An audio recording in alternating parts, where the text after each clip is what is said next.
Welcome back to Connect with Jonathan Mark. Oh my God, it has been such a trip finishing season 1 and getting married at the same time. It's been absolutely chaos in the best way possible. I want to dive into updates, season 1, and what to expect for season 2. Well, guys, I got married, and right from getting married, we went to our honeymoon in Europe. No time passing, and it was the absolute best. It was so great to get away. It was so nice to experience something different. But then I come home and I have to go to Los Angeles. It's been non-stop. But I'm happy to say that we heard you guys loud and clear with season 1. True crime and the unsolved cases is what you will be expecting for season 2. And I could not be more excited to really lean into that.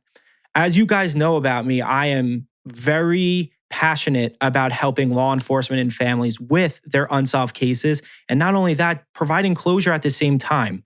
We have so many families that have reached out and law enforcement to help with their cases. So one of the cases you guys may know, it is all over the news. It is Suzanne Clark Simpson from Texas. We are having her daughter come on, and I'm going to try my absolute best to give her any answers and help. We're still going to have celebrities come on here and there. So I don't want you guys to think it is so heavily dominated true crime where there will be no celebrities at all. We're going to have a couple come in, but it really is going to be predominantly the unsolved cases. Now, we also heard you loud and clear that you guys absolutely love the fan listener reading section. That being said, we are going to have you guys come on the show. There's going to be a lot more involvement with you guys. And the same thing still stands. You have to follow my Instagram and send me a DM. That's the only way that we'll be able to contact you to be able to have you come on the show. So guys, I am so excited to dive into season 2 with you and share updates on unsolved cases, new celebrities, everything.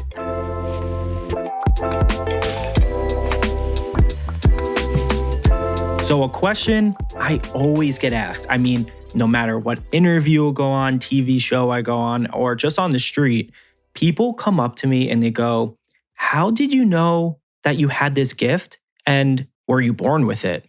And now let me tell you the full story. I was absolutely born with it, at least I think. So my Aunt Sue passed away when I was 6 months old. Obviously, I didn't really know her because I was literally a newborn baby. But my mom and her were absolutely best friends. I mean, they lived together in Flushing, Queens. They would share clothes. They went out together. They had the same friends, everything. When my aunt got sick, she moved in with my parents on Long Island. As I was getting older, and it was probably around age, I would probably say around 4, we were here at Easter Sunday at my parents' house. And I'm sure like most people have with their family members that have passed away or even friends, whoever, there's pictures of them everywhere. So as a kid, I walk up to my grandfather and I go, Aunt Susie's here. And my grandfather's like, what? Okay. Like you have an imagination. Cool. Yeah. Like where is she? Right. And I started getting like a little annoyed because I was actually seeing her. So I was getting annoyed. I'm like, no, like she's here. And he's like, okay.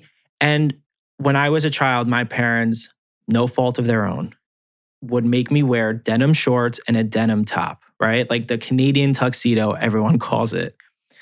So I kept pulling out my shirt saying, Susie is like wearing this. And like I kept pulling out my shirt.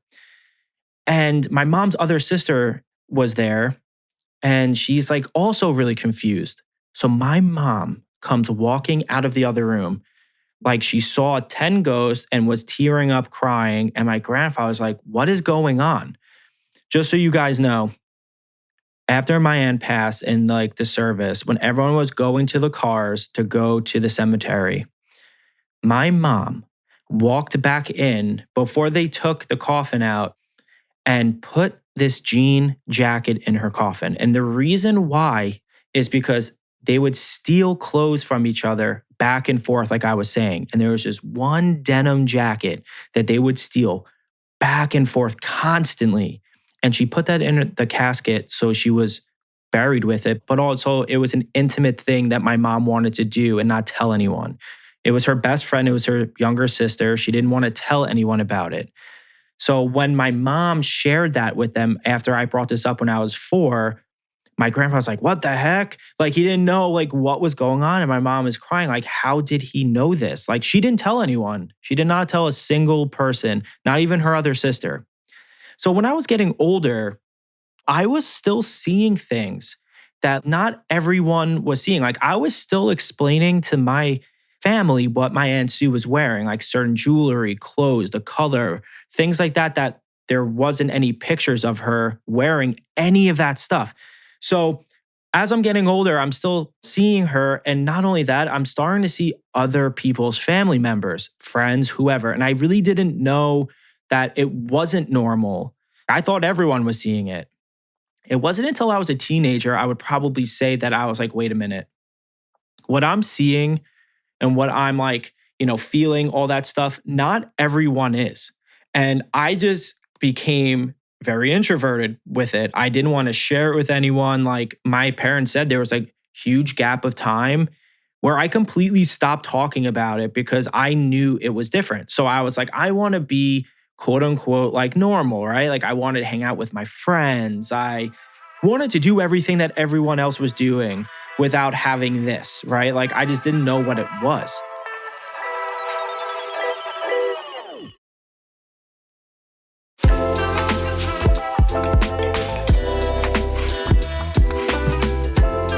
Coincidentally enough, my dad went to the same college as my Aunt Sue, right? And then on top of that, I committed to play lacrosse at the same college that my Aunt Sue went to and my dad went to. So before we were going off to my school for preseason, I turned to my mom. It was just me and her. And I go, "Is there any mental illness in the family?" And she goes, "What do you mean, no?"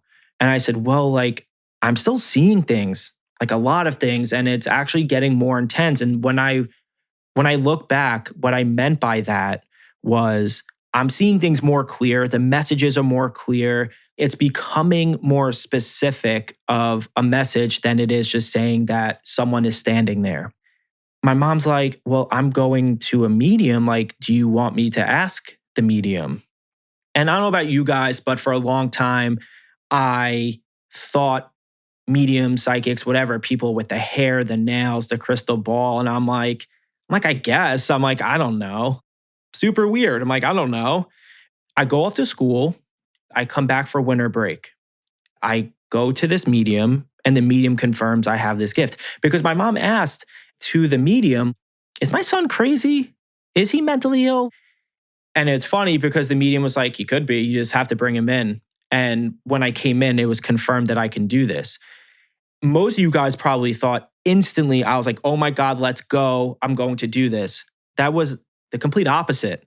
I was like, "Oh my God, no. Like, I want to be normal. I want to play lacrosse. I want to hang out with my friends. I want to have that normal college life." But what is funny is when I left, I turned to my mom and I go, "Shit, I probably should do this. Like, I need to help people. I've always wanted to help people." I was going to join the military. Like, I was going to do all this stuff where I wanted to give myself to help people. So eventually, I started doing readings. Like, my mom would bring people that I've never met in my life, like friends of friends. And then eventually it just started to like snowball where it became word of mouth. And then I started working with law enforcement. And that's a whole different story that I'm going to share with you guys a different time. But that's how everything kind of started. Like I did not know if I was crazy or not. And now looking back with where I am and with the mediumship, I am starting to remember how at certain times and certain parts in my life, I didn't really know what was going on, and I was pretty scared because I was like, I know my brother's not seeing this. I know my mom's not seeing this. I know my friends aren't seeing this. Why am I seeing this? Why did I guess why am I like the chosen one just like other mediums, right? Like I'm sure other mediums feel the same way. Like because this was not in the cards for me at all. Like I said, I wanted to be in the military. Law enforcement was my career path, everything. That was my career path. And I always question, I'm like, why was I chosen? And, to this day, I still don't know, but I do know that I will always help people. It's funny because now I lean so much into law enforcement, so much into helping families with their unsolved cases. I always look back and I'm like, wow, I circled back to exactly what I was supposed to do, just in a completely different way.